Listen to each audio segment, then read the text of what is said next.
Olá, meus queridos, tudo bem com vocês? Mais um dia aqui em nosso canal, pregando o Evangelho de Cristo. Hoje estamos aqui para trazer mais uma palavra maravilhosa. É uma parábola do Senhor Jesus, e toda parábola de Jesus, ela tem um ensino importante que nós devemos analisar e interpretar. Claro, colocar em prática. Porque o reino dos céus é assim. E Jesus descreveu ele por parábolas. Mas antes que tudo, para aqueles que não me conhecem, meu nome é João, sou formado em Teologia pelo Instituto Mundo Bíblico e eu te peço, inscreve-te no canal, compartilha, curte, comenta e manda para aqueles, edifica a tua casa, manda para aqueles da tua família, nos grupos de teus amigos, do trabalho. A palavra de Deus, meus queridos, ela nunca retorna vazia. Às vezes a gente acha que fala, nunca tem um efeito, mas só Deus sabe. E outra coisa, quem faz crescer, quem faz prosperar a palavra no coração que está pronto, é Deus. Então a gente prega, a gente é instrumento do Senhor, mas deixa nas mãos do Senhor o crescimento, tá bom? Então, sem mais delongas, vamos abrir as nossas Bíblias no Evangelho escrito por Mateus, no capítulo número 18, a partir do versículo número 21. E a palavra de Deus diz assim: Então Pedro aproximou-se de Jesus e perguntou: Senhor, quantas vezes deverei perdoar a meu irmão quando ele pecar contra mim? Até 7 vezes? Jesus respondeu: Eu lhe digo, não até 7, mas até 70 vezes 7. Glória a Deus, meus queridos. E continua Jesus, né? Por isso, o reino dos céus é como um rei que desejava acertar contas com seus servos. Escute. Quando começou o acerto, foi trazido à sua presença um que lhe devia uma enorme quantidade de prata. Como não tinha condições de pagar, o Senhor, o rei, ordenou que ele, sua mulher, seus filhos e tudo o que ele possuía fossem vendidos para pagar a dívida. O servo prostrou-se diante dele e lhe implorou, tem paciência comigo e eu te pagarei tudo.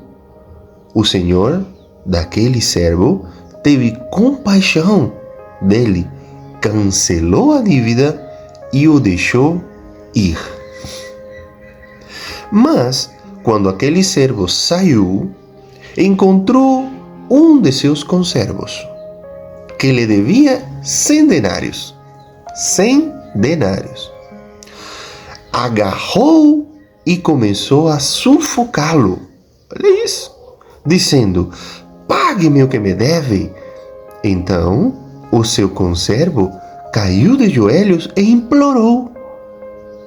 Tem alguma semelhança com o que aconteceu?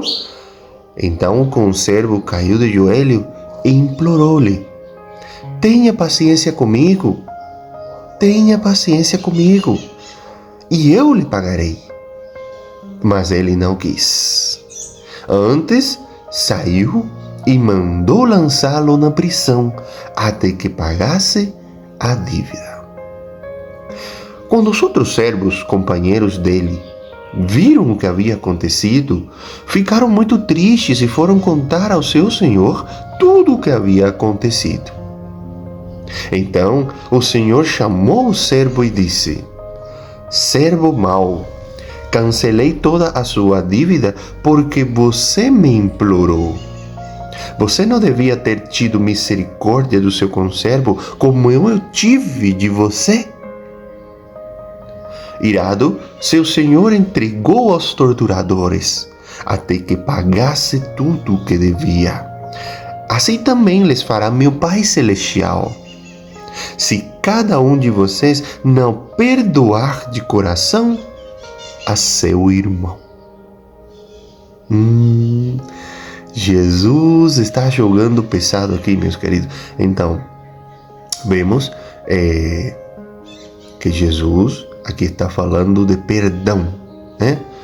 Ele ilustrou um exemplo em forma de parábola. E quantas vezes a gente deve perdoar? Então, vamos ao nosso estudo. Os rabis e mestres judaicos, para quem não sabe, ordenavam perdoar até 3 vezes. Isso Pedro sabia. Pedro, então, sugeriu um salto espiritual. 7 vezes. O número perfeito completo. Mas Jesus lhe respondeu com uma expressão matemática e filosófica que tende ao infinito. Ou seja, sempre. Jesus falou: eu lhe digo, não até 7, mas até 70 vezes 7. Então, agora não é para multiplicar 70 vezes 7. E Jesus quis dizer ali que sempre você deve perdoar, tá bom? Então, o cristão, por sua fé no Senhor, deve perdoar todas as vezes que o ofensor arrependido lhe pedir perdão. Só assim será possível ao crente compartilhar do amor, misericórdia e generosidade de Deus. Olha o que está escrito no livro de 1 Coríntios, capítulo 13, entre os versículos 4 e 5. O amor é paciente, o amor é bondoso, não inveja, não se vangloria, não se orgulha. Não maltrata, não procura seus interesses, não se ira facilmente, não guarda rancor. Muito bom, hein? Glória a Deus. Agora, Jesus, aqui ele formulou uma narrativa com elementos bastante familiares aos seus ouvintes. Ele fala de um Senhor poderoso, um rei, que chama seus servos para acertar as contas com ele. Com eles, hein?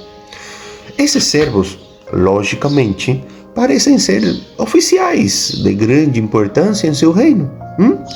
O servo devia 10.000 talentos.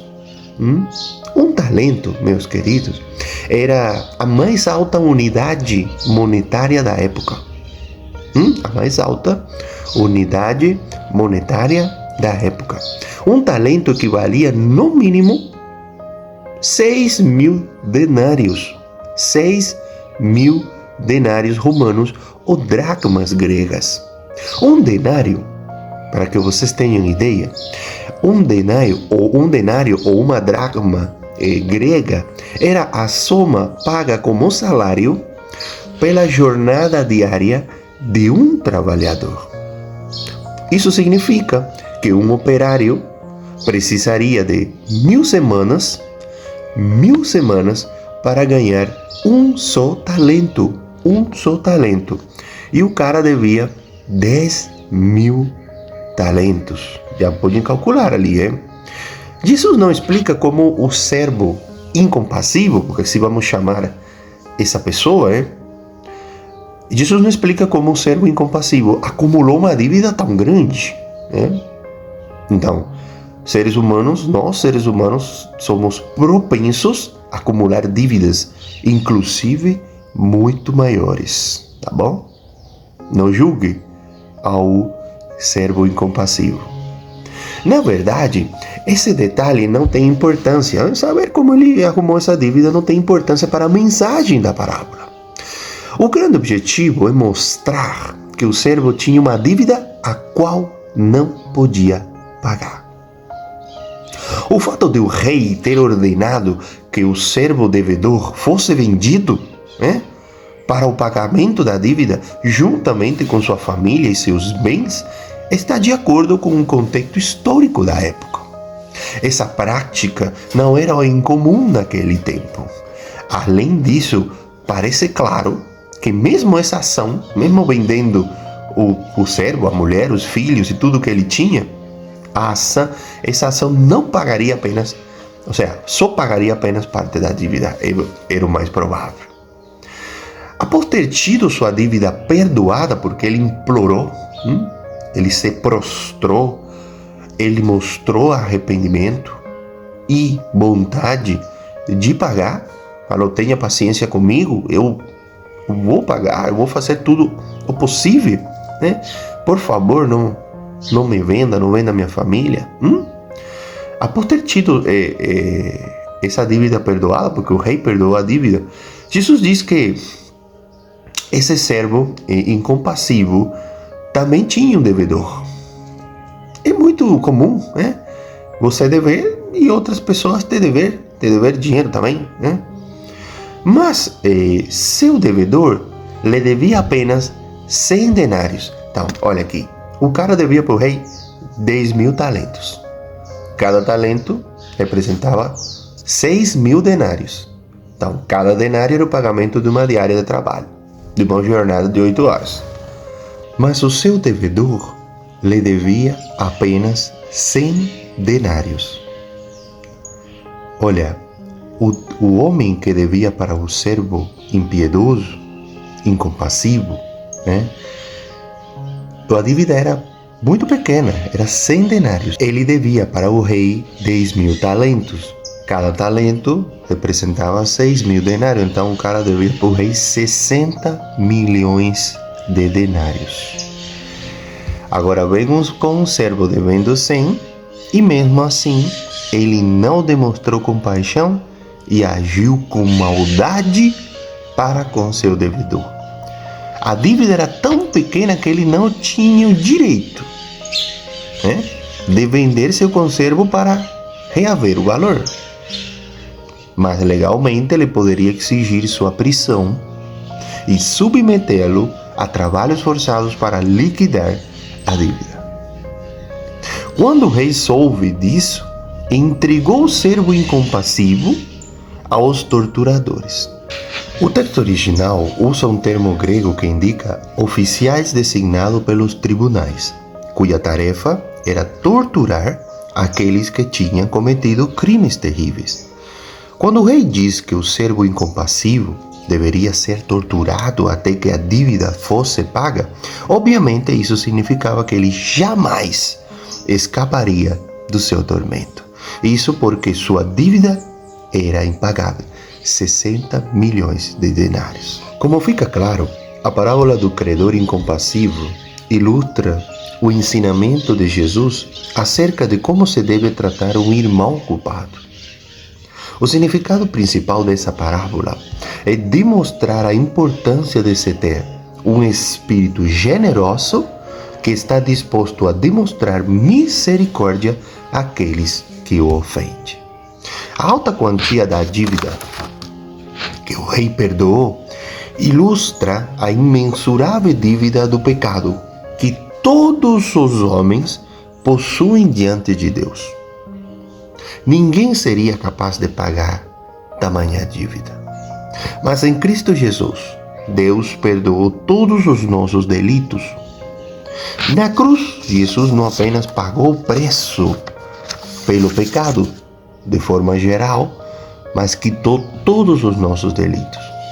Ele eliminou a culpa de cada um dos nossos atos particulares de pecado. Glória a Deus. Obrigado, Jesus. No livro de Colossenses, no capítulo 2, nos versículos de 13 até 15, está escrito: quando vocês estavam mortos em pecados e na incircuncisão da sua carne, Deus os vivificou juntamente com Cristo. Ele nos perdoou todas as transgressões e cancelou a escrita de dívida que consistia em ordenanças e que nos era contrária. Ele a removeu, pregando-a na cruz. E, tendo despojado os poderes e as autoridades, ou seja, tomou o poder do diabo, despojou ele de todo o poder contra os homens, fez deles um espetáculo público, triunfando sobre eles na cruz. Glória a Deus.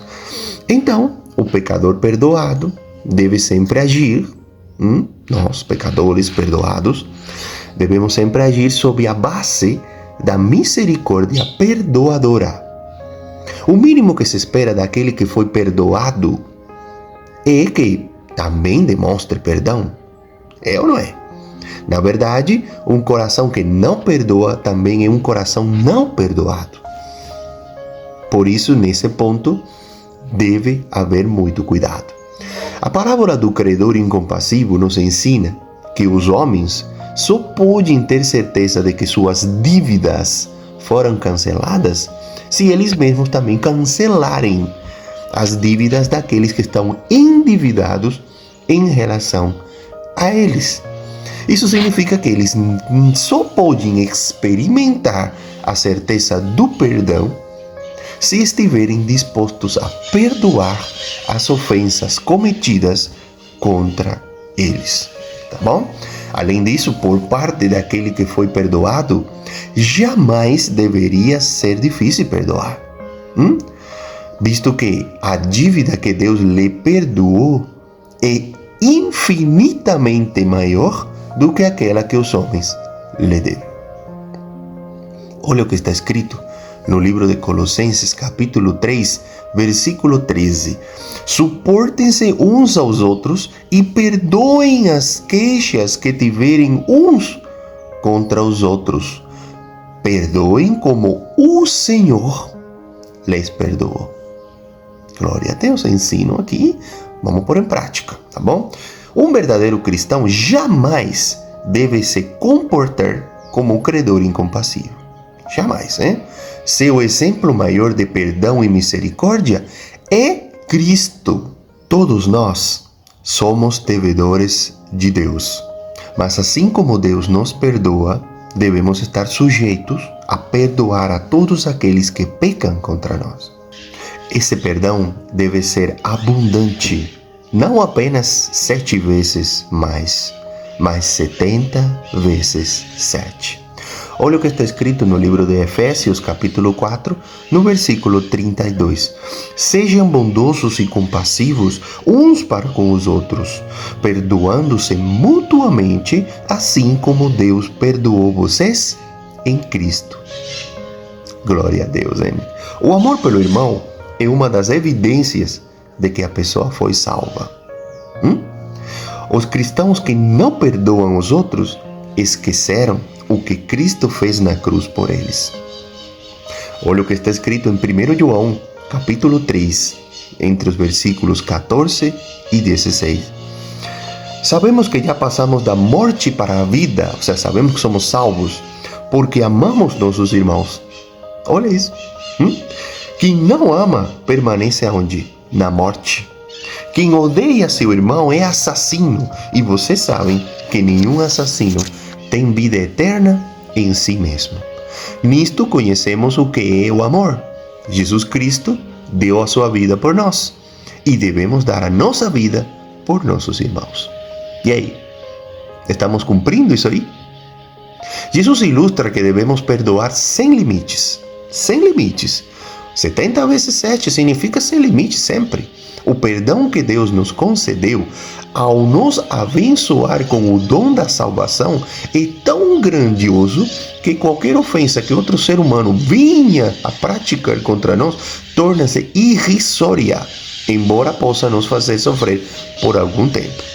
Não quer dizer que não vai sofrer, mas não significa nada da dívida que a gente tinha com Deus. Perdoar sempre dará mais espaço à plenitude divina em nossa alma. Deus finalmente julgará todos conforme seu amor longânime e justiça severa, e espera de nós o mesmo senso de misericórdia. Olha o que está escrito no livro de Tiago, capítulo 2, versículo 13. Porque será exercido juízo sem misericórdia sobre quem não foi misericordioso. A misericórdia triunfa sobre o juiz. Então, queridos, aqui o Senhor Jesus, Ele está deixando uma mensagem muito importante e que todos nós devemos praticar, que é o perdão. Ele ilustrou uma parábola onde um homem foi perdoado de uma dívida muito grande, impagável, e depois ele não perdoou uma pequena quantia que estavam devendo para ele. Aqui Jesus não está falando de dinheiro. Nós podemos ter nossos credores, né? E podemos ter aqueles que nos devem. Só que assim, se você pede para seus credores misericórdia e esperar para pagar, por que você não vai fazer o mesmo com os que te devem? Pelo menos você não tem condição de se perdoar uma dívida, você precisa do dinheiro. Pelo menos aguardar e não humilhar aquela pessoa que te está devendo, porque um dia precisou de sua ajuda e você se dignou a ajudar, tá bom? Então, mas aqui se está falando de um plano mais espiritual. Quantas vezes a gente não fica magoado por coisas que nos fizeram? E nos doeu. No momento a gente ficou ruim, a gente ficou triste, até chorou muitas vezes. Mas se você vai pensar, Deus te perdoou uma dívida que você não podia pagar, o pecado impagável, porque você continua fazendo todos os dias. E o perdão que Deus manifestou na cruz do Calvário, com a morte de Cristo, é superior a toda magoinha que possa estar te atingindo na alma hoje. Então o dever é perdoar. Você deve perdoar a seu devedor. Você deve de manifestar nele a misericórdia que Deus teve contigo. Está bem claro a mensagem. Não precisa falar muita coisa. Então, quem não cumpre isso, infelizmente, primeiramente, nunca teve aquela consciência de que foi perdoado por Deus, nunca passou da morte para a vida, porque quem não perdoa, quem não ama seu irmão, não experimentou a vida eterna nunca na sua alma, no seu coração, né? E Deus vai exercer juízo sem misericórdia, porque Ele não teve, nunca foi misericordioso. É assim o que a palavra está falando, está aqui descrito em todas as passagens que foram citadas. Então, o dever nosso, de cada crente, de cada servo de Cristo, é perdoar. Mesmo que doa, mesmo que não. Perdoar não significa conviver com a pessoa, amá-la, passar a mão, viver o dia todo com ela, não. Mas perdoa. Tira essa magoinha do coração, tira essa história do seu corpo, da sua mente. Isso adoece, isso traz doença, tá bom? Então, exercer perdão e misericórdia para com os outros e tanto saúde, tá, para a saúde física como espiritual. E você vai passar da morte para a vida. E Deus vai te recompensar, porque quem é misericordioso receberá a misericórdia do Senhor. Tá bom? Então, gostaram do estudo, meus queridos? Vamos orar? Senhor, meu Deus e meu Pai, estamos hoje aqui na Tua presença, Senhor, para te agradecer por mais um dia em que estudamos a Tua palavra e em que recebemos mensagens edificantes, mensagens de sabedoria para nos pôr em prática todos esses princípios bíblicos. Pai, obrigado pelo Teu perdão. Obrigado por nos libertar da dívida que nós nunca conseguiríamos pagar. Só os torturadores fariam de nós, na eternidade, fariam de nós migalhas, de tanto nos torturar, porque nunca conseguiríamos pagar. Mas o Senhor Jesus se entregou lá a esses torturadores humanos, que o pregaram na cruz, que o chicotearam, que cuspiram nele, que deram tapa nele, que acabaram com a vida dele, que fizeram ele minar sangue. Ele se entregou para nós não sofrer esse martírio e nos libertou de toda dívida, nos libertou de todo delito que nós cometemos ainda, muitas vezes já, mesmo conhecendo a palavra. Mas Ele nos cancelou tudo isso no seu nome, em nome de Jesus, e como advogado fiel está lá intercedendo por nós, está lá nos cuidando e esperando que nós hajamos do mesmo jeito com os nossos irmãos. Em nome de Jesus, oramos e agradecemos, e eu peço Por favor, Senhor, entra na vida desse irmão e dessa irmã, transforma a mente, transforma o corpo, cuida deles e que eles venham ser o espelho do que Cristo é para todos nós. Em nome de Jesus, oramos e agradecemos. Amém. Glória a Deus. Então, meus queridos, muito feliz aqui por terminar esse estudo, mas desejoso do próximo domingo para dar continuidade à cronologia dos evangelhos. Até o próximo domingo. A paz do Senhor seja com vocês e a sua família.